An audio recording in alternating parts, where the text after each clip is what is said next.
Right, everyone, good morning. It's given me great pleasure once again to introduce our wonderful session, which is part of our program titled New Politics and Afrofuturisms, which is basically calling for Black radical imagination and popular culture as powerful vehicles for propelling progressive social justice narratives to mainstream audiences, with a focus on Afrofuturisms, Black activisms, art on culture, along with political theory and practice.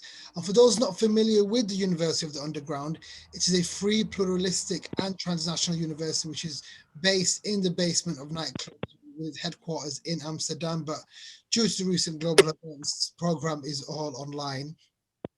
The title of this wonderful lecture is titled Decolonizing the Internet.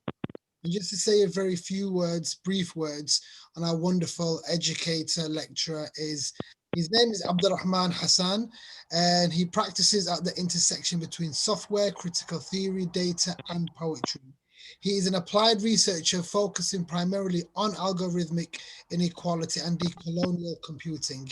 His interests include memetics, memetics. I'm sure you'll be able to pronounce that for us. Internet geographies, technical utopias, dystopias, and deceptions of e-governance. His overreaching goal is to bridge critical theory with digital practice and to limit accessibility gaps and hurdles to open access to knowledge. And Abdo, thank you so much for joining us today to share your wisdom, your thoughts, and being with us here today. We greatly appreciate it, and I'll hand the floor over to you. Thank you so much, Majid. It's really wonderful to be here. Just hearing what everyone is doing makes me super excited for this. So a little bit about this. This is going to be a workshop. It's 3 parts. So tomorrow and the day after it will be there. At the end of it, we will talk about decolonizing the internet. But I think the most exciting part is that we will going to be a little bit proactive. We're going to try and make some bots that are a little bit disruptive, that are a little bit part of that speculative practice of creating new imaginaries, which is a lot of what Afrofuturism is based on. So I am already inviting you all to bring in your expertise, your world views into this session. It's more about you than me.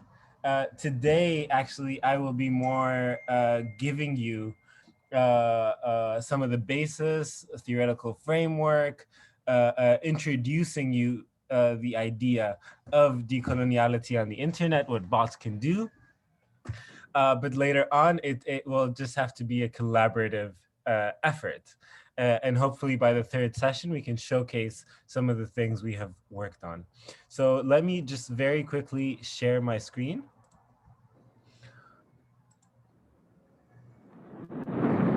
Okay, can you all see it? Perfect. So at any moment, if you want to ask a question, please drop it in the chat. I can see it. Or you can also interject. It's fine. I'm not super protective about my space online. There will be moments where I ask questions, and just feel free to unmute and go forward. So a little bit about me. I mean, there was a beautiful introduction, but a little bit about kind of, me in relation to this workshop. So my name is Abdo, short for Abdelrahman. I'm Egyptian, currently based in Amsterdam. And I do a lot of things. I'm quite an acrobat when it comes to what I do. I do have a background in computer science and digital anthropology. I am interested in a lot of things at which the intersection is data. I'm interested in basically the abundance of data in the world around us, but how we can stay sane, how our digital well-being can happen in online spaces, in also relation to social media, and how we can change that from an activist lens. I'm also interested in depictions or how data travels online and what kind of world does that build. So that's imaginaries of data. Also, memetics is just a fancy word for memes. I'm really interested in why some information makes it farther than others. What is the role of the algorithms and the platforms in doing that? And that's basically also from the perspective of virality. So for today, for the purpose of this workshop, I want to introduce three things to you. First of all, a colony, but perhaps a colony of a different kind, a bot, and a choreography. And this kind of first hour of the 3 hour workshop, the 2 hours will be spread out on tomorrow and the day after, will be taking you on a journey connecting these three things. And what I mean by this is that how can we really perhaps use a bot or a conversational agent to choreograph some decolonial practices online? And this is something that we will try and do hands on. So a little bit of a question I want to open the space with is, when you hear the words data colonialism, what do you think of? So just if you have something, just unmute and tell me. Maybe an image, a definition, whatever it is.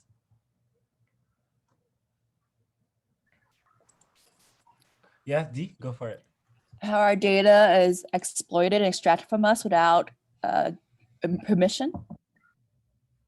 Yeah, that is quite accurate. Anything else? I'm sorry. I'd also say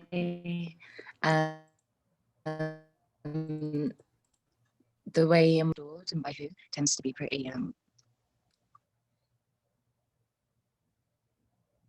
Wait, I can't hear you. I think you're muted now. Can you hear me now? Yes. I said the ways in which that data is stored and who stores it and who extracts it tends to be very much from predominantly like a Silicon Valley bubble in the Western world. Yep. So we're really talking about data practices. So how people conceptualize the data and what they do with it. We're talking about the life cycle of data, where it goes, where it starts from. And that's quite a valid and widely adopted definition of data colonialism. And the idea is that we had the traditional kind of colonialism where there's a subjugation of another nation or another people or another culture. It's a super spatial thing. But once the internet started, once the data regime started or the data era started, people started thinking, okay, this could be a really a good effort at democratizing knowledge, democratizing culture. It's kind of a level playing field. No one knows that you're a cat on the internet. And yeah, so that opened the space, but different things started happening. And there is a lot of imaginaries about what happens when data becomes widely adopted, when artificial intelligence becomes widely adopted. There are so many movies that try to preemptively predict some of these data practices. And these are just some of the movies in popular culture that try to build a world where data is abundant and what could be the repercussions of that. But one thing that we can kind of take away from this, or we can kind of synthesize from this, is that science fiction often becomes science facts. All these imaginaries that are being built by popular culture actually kind of make it to the world. And I'm gonna give the example of a promotional video that the Abu Dhabi police have released in around, I think, 2010. And this kind of showed there was a kind of like a criminal on the run, and he had like a super nice car. And then there was kind of this eye in the sky where everything was within the reach of the law enforcement agencies, the faces of the people, the license plates of the car, where the car is going. And it was kind of this intelligent mastermind, kind of like Skynet from Terminator, going after it. And there's a lot of a lot of aspects that are reminiscent of that science fiction, right? So what they're doing here is that they're kind of engaging in a speculative world building process, but not for the purpose of fiction, but for the purpose of actually introducing it to the world, right? So what we can think now, or the hypothesis we want to make, is that this world building with data can still be a colonial practice. And then I kind of refer here to the work of Nick Coldry, who mentions that data colonialism, like Dee mentioned, is actually an extractive practice. Just like you have a colonialism that extracts natural resources, this synthesizes that, hey, data is also a resource. It's out there. We just have to go and get it, right? And there is 3 artifacts of this type of new colonialism of data. First of all, you have to think of data as something that you're entitled to, something that needs to be extracted. It's just out there. It doesn't belong to anyone. And then you legitimize this with some legislative practices, like, hey, I'm going to sign this terms and conditions agreement. And basically you give a person the right to basically extract the data. But then it's something that you almost cannot see. It's happening all the time. It's super pervasive, but it also intersects or crosses your own personal boundaries. You are constantly producing data as you navigate this world, whether you're aware of it or not. And data colonialism as a regime tries also to tap into that. So yeah, so basically this is kind of like a bigger quote that kind of links it to also a capitalist mode of thinking. But then also it's nice to know that with data, not every colonized person is the same. So it affects people in different ways, right? So it is hyper present. So for example, think of surveillance capitalism, or kind of like facial recognition technology. They affect maybe some activists in certain areas more than ordinary citizens. They view people of color differently from white people. So not everyone is colonized in the same way. So this is also another kind of distinctive feature of data colonialism.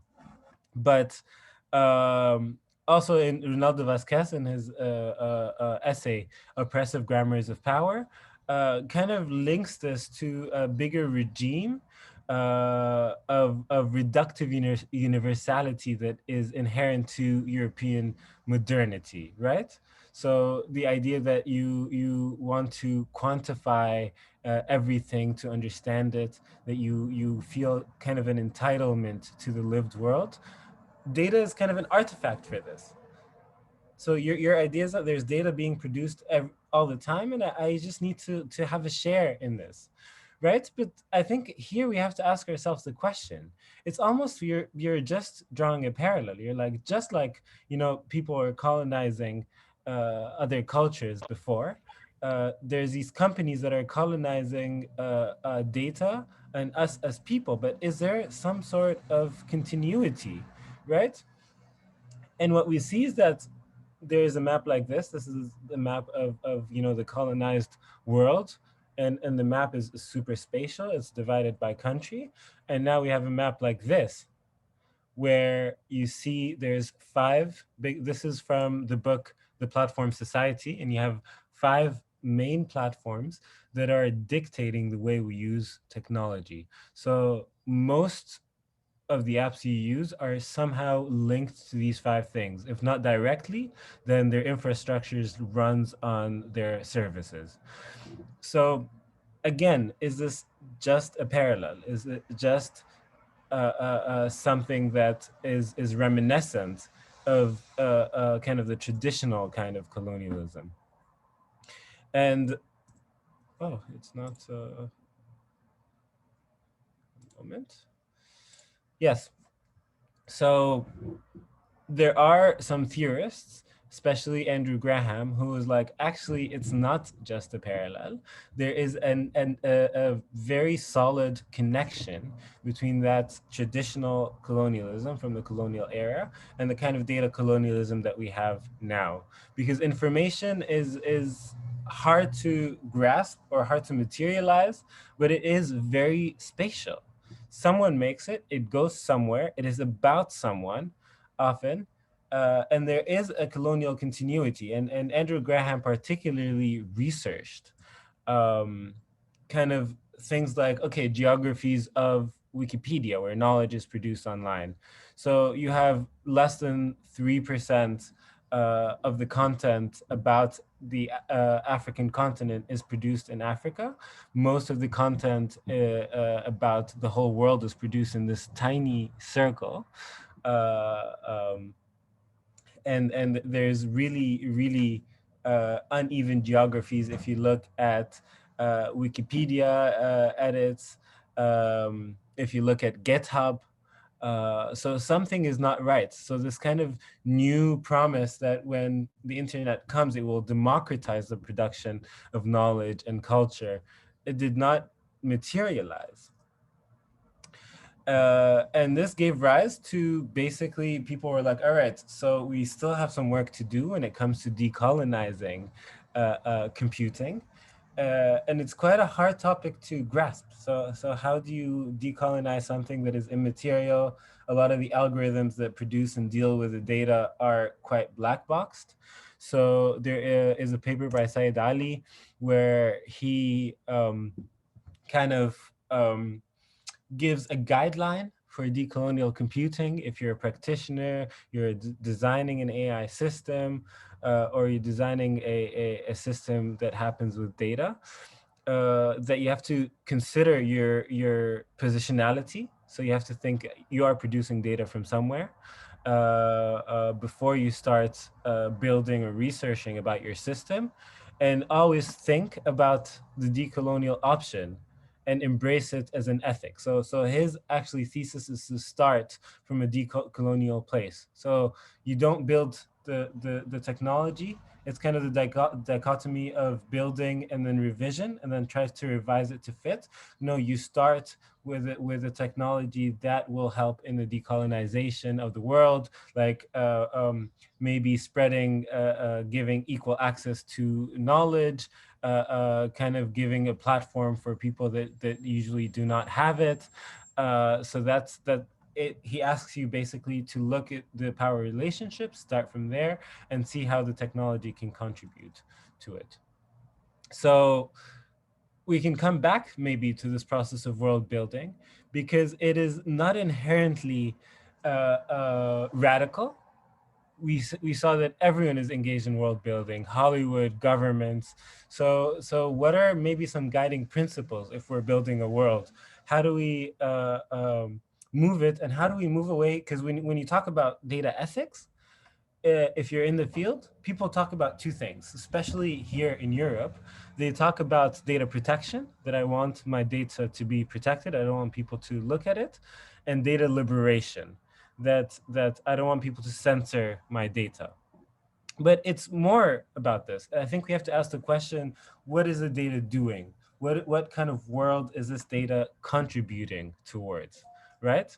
So Jonathan Gray, which is a researcher from London, kind of has three aspects. And I'm kind of glossing over this because it's kind of a reference. I think what we'll do, we'll depart from this, but you don't have to really kind of focus too much on this. But three things. Basically, that data has a very special quality. It's an opportunity and a challenge, is that data is a sample to create something, and to create perhaps something new. So it's not just, if you're aggregating data, you're not just building up facts, but you're creating something a bit new. And this is basically what information is, a misinformation is based on. But it also has something, has a potential for speculative intervention. The second is that data exists in a network. It's really about collective accomplishments. It's about different publics that deal with the data. So you also have to think, if I'm creating a data set, if I'm doing something with data, I have to look at the publics which this data serves. I have to look who's being excluded and how they can help me curate and create this data set. It's not like you put a data set out in the world or an algorithmic system out in the world and it stays like this. No, the more people use it, the more it evolves. The last one is that there's multiple data worlds out there.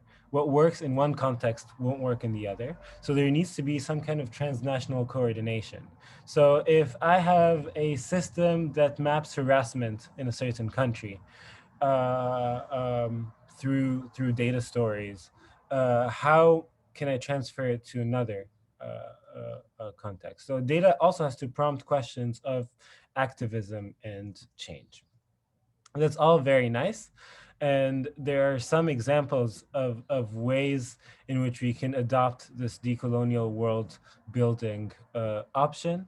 There is, for example, Solarpunk, which is a visual language that was developed to go like, all right, how we talk about the future when it comes to technology is full of kind of this cyberpunk narrative. It's really heavy on machinery, high-rise buildings, but where are the green spaces? So this tries to change the conversation a little bit. There is other narratives or other initiatives that try to change the conversation or try to build an alternative history of online of the internet based on queer, POC, Afrocentric histories.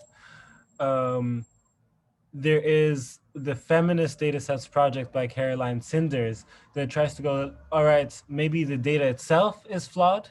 What if we would, because, most IT systems have the paradigm of garbage in, garbage out.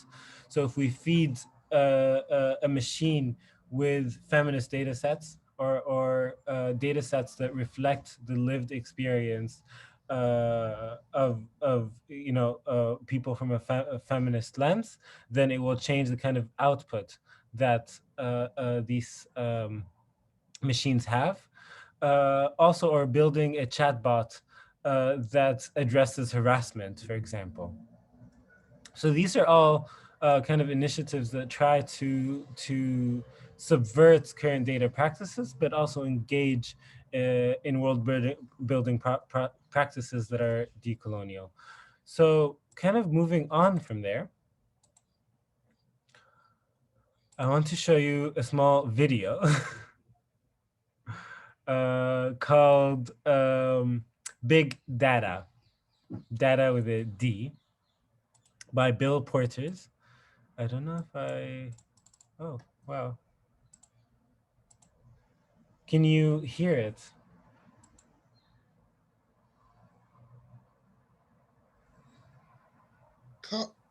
No, we can't hear it. Okay, I think I have to share my screen again. And then click on enable computer sound. Yeah, I think I haven't done that when I started. Oh yeah.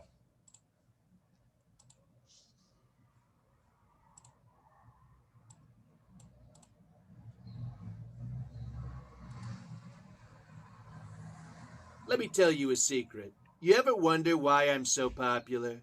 Because of my big brain? Maybe. But seriously, it's all about two things, okay? Algorithms and data. I pulled off the biggest heist of the century, and people just have no idea. How? I got 6 words for you: SPECTRE.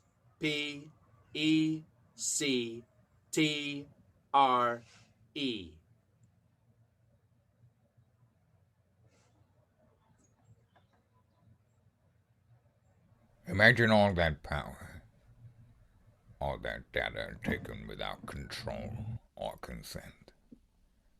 I see it now as clear as day. Spectre is almost too powerful to comprehend, and dataism is sacred now. But there's no mystery to it. Just give all your data, all the time, to keep the gods of the valleys smiling down from above.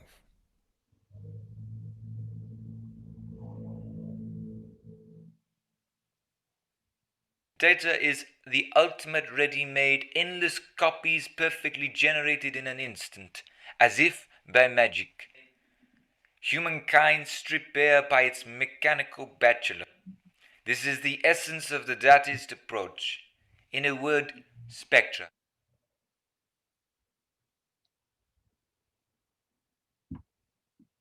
Every single day I think about dying, and for me, I am obsessed with dying. And Spectre is there to deal with the future, the wealth of predictive knowledge of our species. I don't know what Spectre is, but I know we all need to change something about ourselves. How do we know what is on the other side if we don't make this journey? And Spectre is here to show us the other side.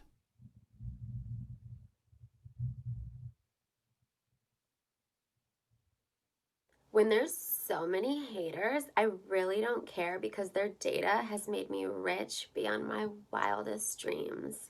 My decision to believe in Spectre literally gave me my ratings and my fan base. I feel really blessed because I genuinely love the process of manipulating people online for money.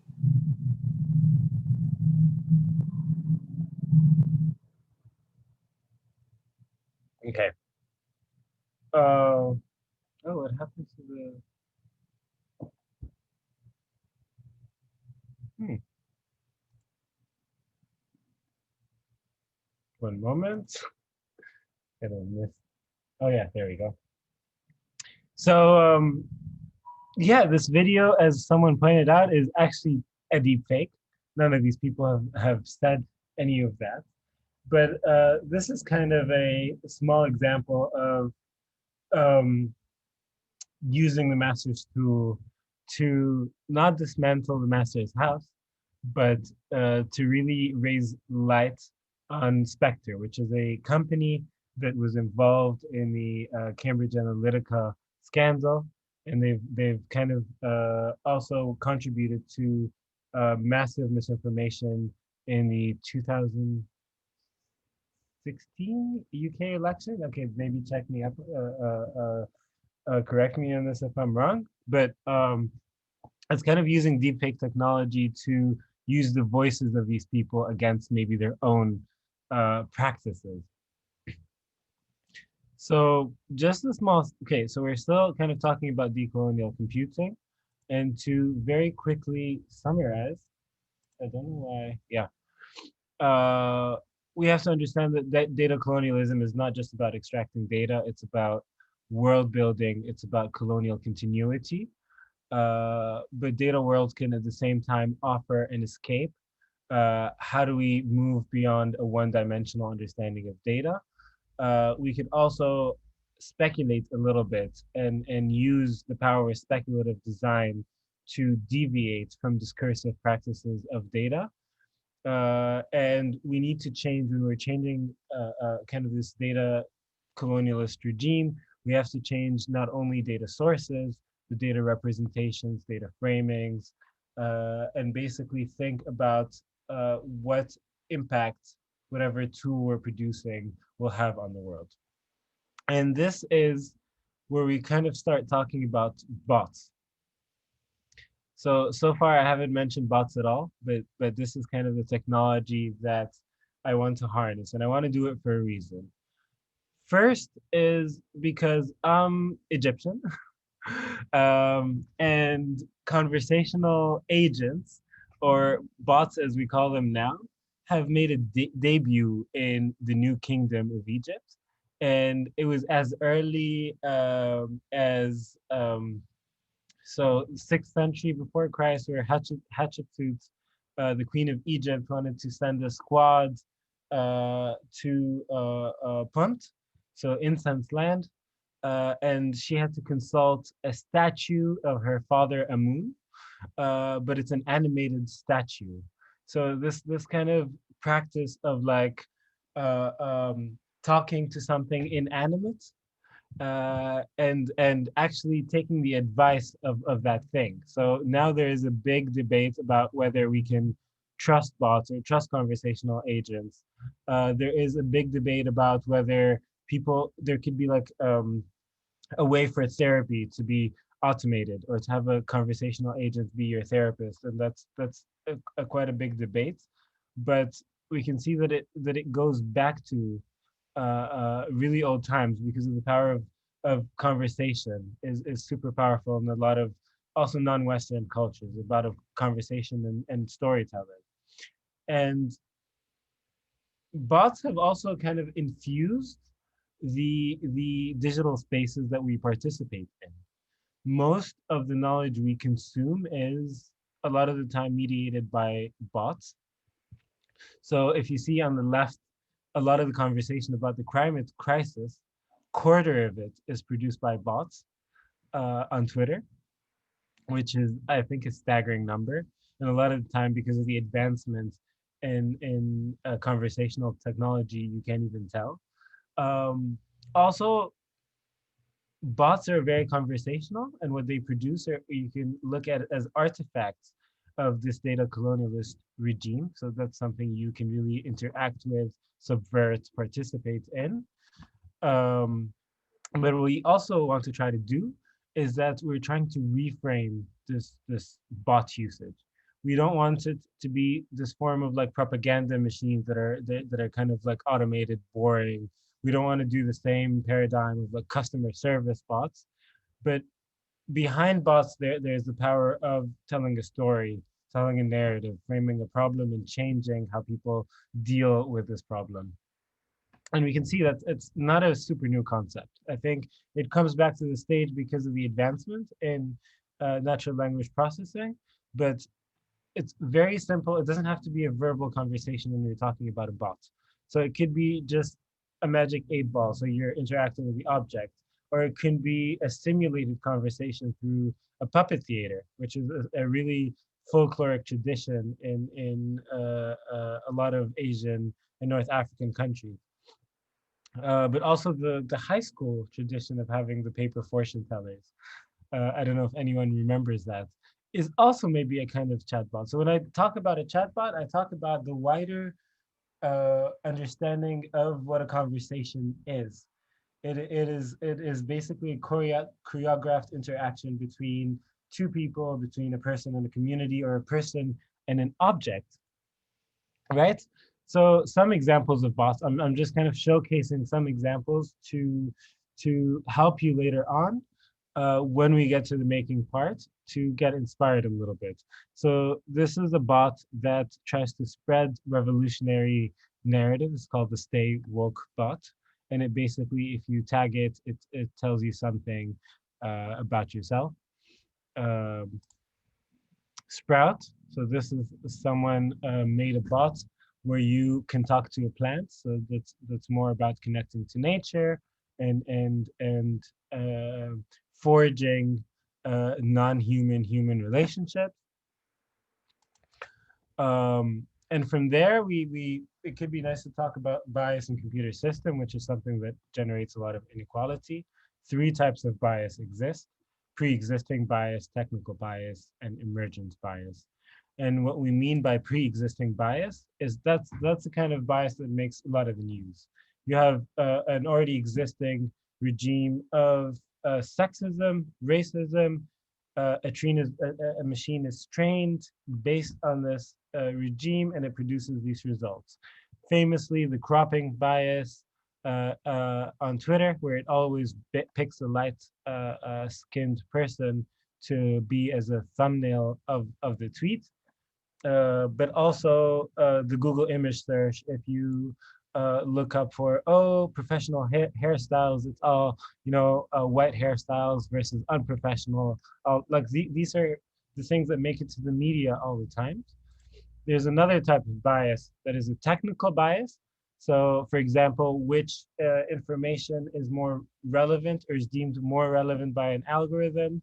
It definitely usually happens because a machine is trying to abstract a very human concept. It also happens through limitations in the technology itself, like machines can't generate random numbers, so there's always going to be a small bias. And then the last and I think more interesting one is emergence bias. So this is something that's, okay, you fed it the right data, the technical bias is kind of limited, or you managed to expose it well. There is a bias that emerges with the use, and this is very common to data-centric solutions. So a good example of this, and I think a violent one, is Tay, which is a chatbot that was produced by Microsoft a few years ago. and it learned from how people interact with it. It wasn't necessarily racist when it started, but it learned very quickly from the worst of things, and very quickly it became super racist, pro-Nazi, anti-Black, and it had to be taken off in less than 24 hours. And what we can notice from the bots that we mentioned, out of all the initiatives that we mentioned before, is that a lot of them try to subvert this emergence bias. They try to be a step ahead of it, and they try to imagine a new usage for a technology that already exists. In that way, they can subvert this emergence bias. I think this is a concept that will become clearer as we go. And this is where it's nice for us to talk about choreographies. So basically, technologies or tools exist in a social networked context.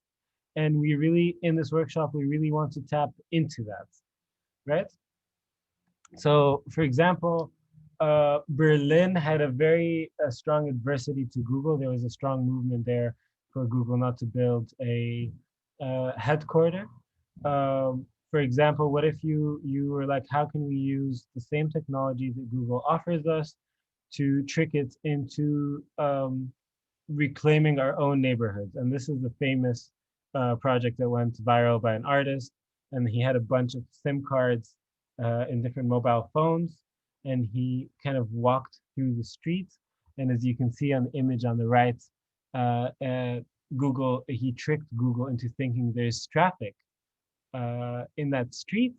So it would redirect all the traffic. If someone's using Google Maps, it would go somewhere else because he would think this street is packed. It's a very tiny intervention, but it kind of opens our mind into what kind of social hacks we can do to subvert kind of the hegemony that Google has on our lived experience of this world.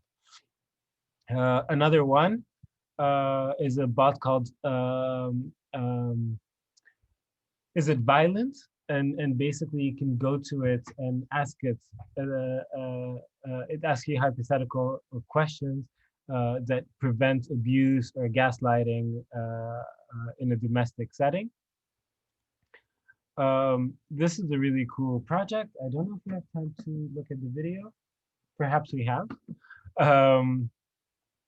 So this looks at, so Google has a lot of practices where it shows different maps of different people based on what is contested, especially in the context of disputed islands, in the context of Israel-Palestine, in the context of China. It has very sketchy practices when it comes to delimiting space, because cartography is a very contested and colonially linked practice. So this is a bunch of artists or activists in Madrid that have noticed something interesting about Google Earth. And I'll show you the video. The project deals with the slight boundary between real and virtual by means of the image of an island. According to the United Nations Convention on the Law of the Sea, an island is a natural extension of land surrounded by water. Out of the current geopolitical conflicts based on natural resource exploitation, the South China Sea's case is especially significant. China, Vietnam, Malaysia, Philippines, Brunei, and Taiwan vie for the sovereignty of the Spratly Island in order to increase their exclusive economic zone as defined by the law of the sea. Although traditional colonization is based on the physical occupation of space, virtual reality poses alternatives. Google Earth becomes the new battlefield in which Wikipedia is configured as the historical reference and Panoramio, and Abdo geotag images as our remote conqueror. Panoramio justifies the legal existence of an island through images, each claiming the sovereignty of different colonizers involved. In applying its algorithm, Google Earth generates a series of errors manifested through black spots, virtual voids. Panoramio and Wikipedia operate through collective construction, capable of providing these uncertain spaces with the necessary legal conditions to become real. Each image reflects the individual experience of a user in a given moment. The set of these experiences constructs a space out of fragments. These virtual systems enable the possibility of transforming these spots into new territory. They have spatial qualities: position, dimension, color, and shape. Geotagging information in Google Earth enables the existence of a real space without a fixed location, capable of emulating the conditions of this island. All right. No, I see people are relating to this in a way that is nice. I keep losing after I play a video. I keep losing the window. A moment. So does anyone have a comment on the video? I see Eduardo shared something.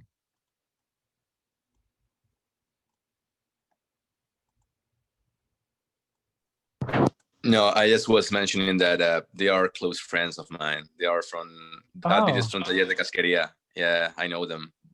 They work a lot with, yeah, they work, I mean, they have many other projects around this topic of how the world is framed by models and how the models inform reality in some way. So this is one of the projects that they did in that sense. Yeah, it's super cool. And I really like this because it shows that the way we experience the world is very spatial, but there are layers of space. So there is the physical layer, there's a virtual layer, and there is space to be had in all these different layers. In the Black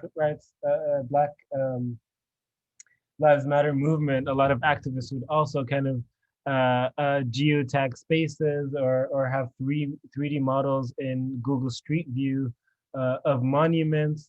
There was an app that someone made that where you can put a kind of a decolonial figure in your neighborhood virtually. But these are also important ways people can change the digital landscape around them. And this is a very spatially oriented thing that you can do. So that really relates also to the colonial continuity aspect that we talked about before. But what we can really take from all of this is that we have to kind of move from a paradigm of problem solving, the solutionism that ravages the tech fields now. And you have to set a problem, you have to create a context where you have to find an emergence bias. You have to ask what if questions, because then you're contributing to the world building process. In the context of bots, if you think of a bot, I can bet you have a certain idea of what a bot is or what a bot does or what it can do, right? But you have all these like normal bot scenarios. You have a bot that is a guide. Usually they take on the narrative of the guide, right? But it could also be a provocateur, for example. It could also be a historical figure who's displeased with what you are doing, right? It doesn't always have to be neutral. If you look at bot design in kind of the normal discourse now, bots have to try always to be objective, but in reality, it never is objective. Or something that can help you accomplish a task. They're very aspirational in that sense. Or basically conversations that someone wants to have with you and they have it through the spots. But what we need to think of is the what if questions. What if we, so you start with kind of the problem field that you're trying to think.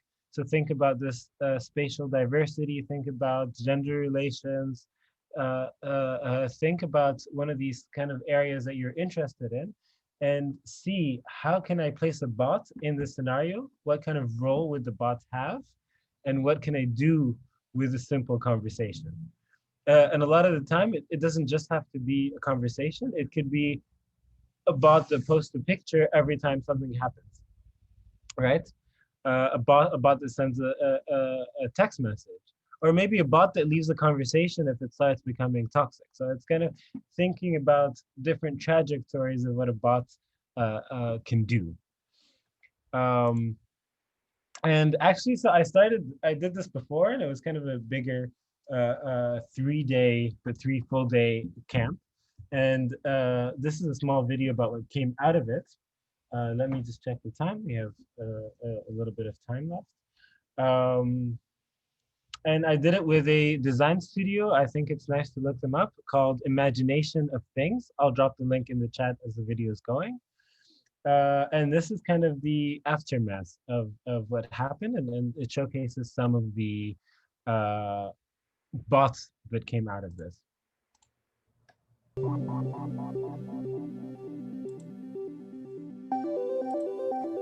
What are the thoughts that go into sort of designing, conceptualizing a bot? Looking underneath, behind.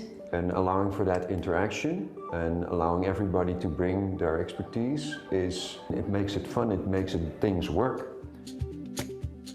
Creative hands-on practice was incredibly stimulating. Requires skills that are not obvious to me.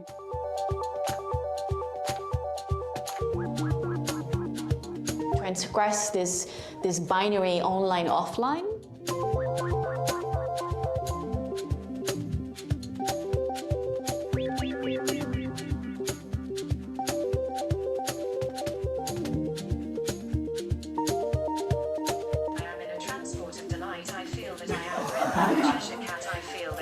Seventh heaven. Jump to a wide stance if you'd like to both share and hear.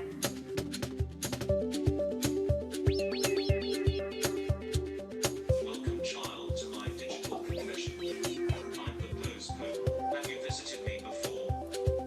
No. This data-driven church will help you to live the perfect life. Are you ready to start your confession? Yes. First, how many things did you post in the past week? 5.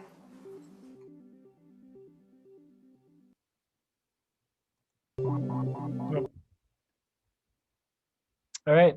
So yeah, what I invite you to think about is that most of these bots have a cause that they're fighting, but also a choreography. So one of these bots, especially, was a bot to check your privilege, perhaps. And with this bot, basically asks a series of questions. So you have a group of 4 people. It asks the 4 people a question of, hey, do you fear walking the street at night, for example, right? And the idea is that, okay, if yes, then step forward. No, step back. If you want to share, then take a step to the right. And then the bot's role stops there. It doesn't try to accomplish the whole conversation. And it just prompts this kind of interaction in the space. It changes the choreography of the space. And this is something that is nice to think about when you think about the role of a bot. That's something that we can really harness. So what I really want to do in the next kind of steps is walk you through, first of all, the problem setting process. How can we create a bot that really contributes a little bit to decolonizing data or tackling one of the issues that you care about. And also building the actual bots, we're using a tool called Dialogflow. So there'll be a little bit of bots, chatbot conversational design, and showcasing the bots. And I think we have a little bit of a challenge, is that we're limited to Zoom. But I think we can find a small work around it. So we'll have to kind of orchestrate a Zoom choreography or something that you can show over Zoom, because a lot of these things we did before were online. So today we covered a little bit of the theory and the framing. I will send you a little bit of a document that you can maybe fill in before tomorrow, and a small tutorial that you can look at today or tomorrow for Dialogflow, so we can get to building, and then we can really use our time wisely. I think it's a very short period of time. We can do that a little bit on day 3, but then also present the kind of chatbots we work on. It's very achievable. It might sound a little bit overwhelming at the moment, but yeah, I think it would be okay. And I think we have a few minutes, just if you have any questions. I will drop 2 links in the chat. The first is a Rise Up Bad, where you can brainstorm about different ways that technologies or companies like Google are colonizing our lived experience, or kind of changing an aspect like, I don't know, gender relations, racial relations, um, and then yeah, seeing how you can subvert it. We're not talking about chatbots or chatbot design yet. That should be tomorrow. And another link to Google Drive with some tutorials um, about dialogue flow, which is the tool that we're going to use to build the chatbots. It's quite easy to use, no code required. So I want to open the floor for any questions. Thank you so much for that, Abdo. And guys, let's not be shy. Is anyone got any questions at all? Or feel free to put it in the comment section.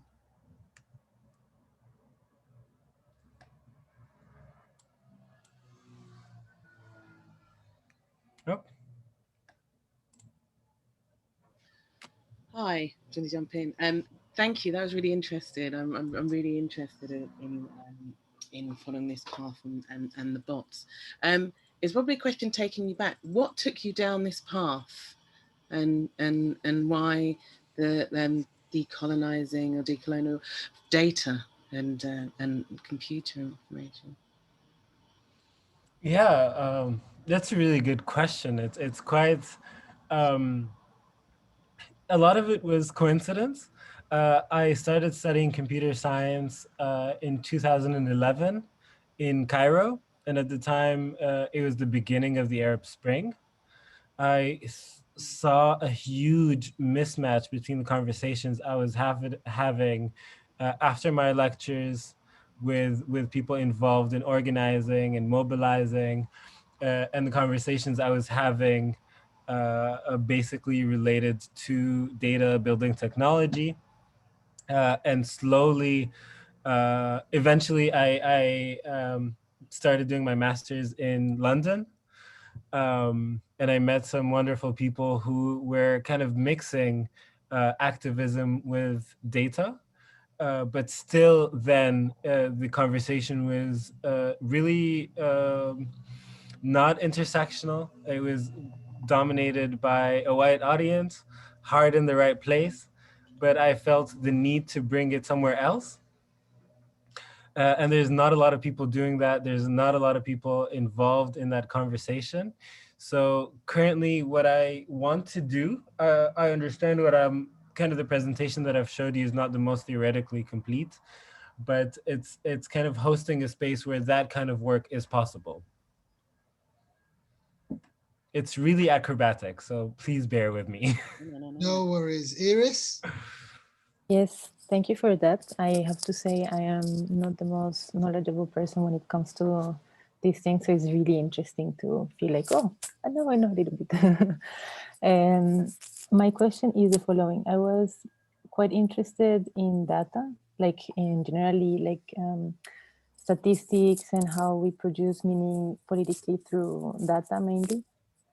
And then I had to think, how much we're missing of the materialization of data because it becomes so abstract. And I was wondering if you had any examples or ideas of making data matter, or Yeah. how can we transform this into something that we can relate to? Yeah. Also a really good question. I think, first of all, starting with the kind of questions we ask about data are important. Because data is a super abstract, overwhelming umbrella term for so many things.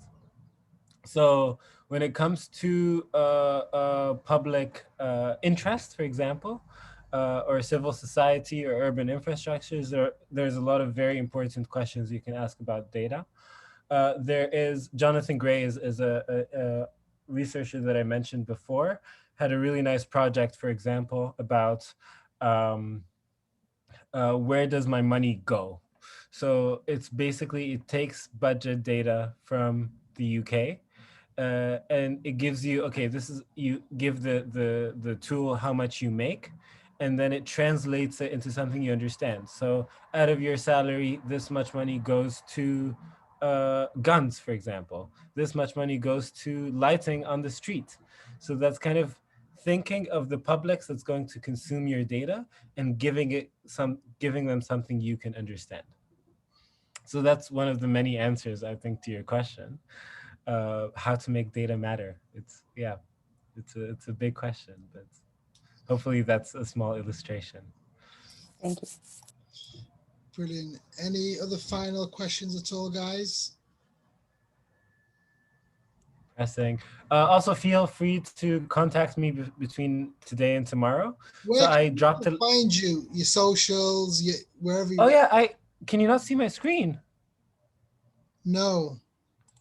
There we go. Brilliant. So so just two things. So there is a small Rise Up pad that I sent. Please look at it, try to populate it before tomorrow. Don't stress too much over it. And there's a Google Drive link that I want to send in an hour. Do you know how I can do that? You want to send it in an hour's time? Yeah. You could you can send it via WeTransfer. What is it? Sorry, did you say? Is it a video link? It's a drive with some sources and some tutorials. Okay, I'll send you an email where to put it because we've got a Google Drive. Yeah. So I already sent it to the email, but I don't know if it's okay. Okay, if we can talk about it. Yeah, definitely. If you can also just forward it to me and I'll give you my email, I'll chase it up. Mm-hmm. So thank you. And I hope this isn't too much to throw at you. Tomorrow we're just going to have I think more of a open space, and I think where all our ideas will come together. So just come with that mindset, and I'm super excited.